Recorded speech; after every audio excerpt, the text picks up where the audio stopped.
بسم الله الرحمن الرحيم. عن سلمان رضي الله تعالى عنه قال قال رسول الله صلى الله تعالى عليه وسلم: واستكثروا فيه من 4 خصال: خصلتين ترضون بهما ربكم، وخصلتين لا غناء بكم عنهما. رواہ ابن خزیمہ۔ نبی کریم صلی اللہ علیہ وسلم نے ارشاد فرمایا، رمضان المبارک میں 4 کام کثرت سے کیا کرو۔ 2 کام ان میں سے ایسے ہیں جن کے ذریعے سے تم اپنے رب کو راضی کرو گے، اور 2 کام ایسے ہیں جو تمہارے لیے ضروری ہیں، یعنی تم ان سے مستغنی نہیں ہو۔ فَأَمَّا الْخَصْلَتَانِ اللَّتَانِ تُرْضُونَ بِهِمَا رَبَّكُمْ، وہ 2 کام جن کے ذریعے تم اپنے رب کو راضی کرو گے وہ یہ ہیں: فَشَهَادَةُ أَن لَّا إِلَٰهَ إِلَّا اللَّهُ وَتَسْتَغْفِرُونَ، لا الہ الا اللہ کی کثرت اور استغفار کی کثرت۔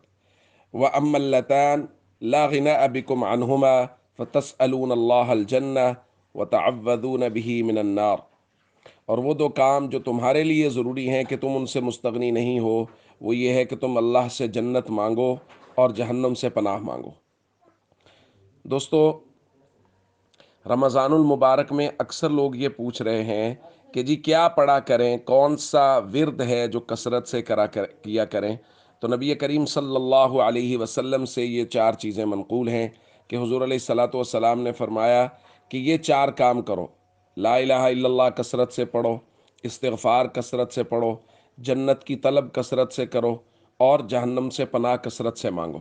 اس لیے ہم سب کو چاہیے ہم رمضان المبارک میں دیگر اعمال کے ساتھ ان اعمال کو کثرت اور اہمیت کے ساتھ کریں۔ السلام علیکم ورحمۃ اللہ وبرکاتہ۔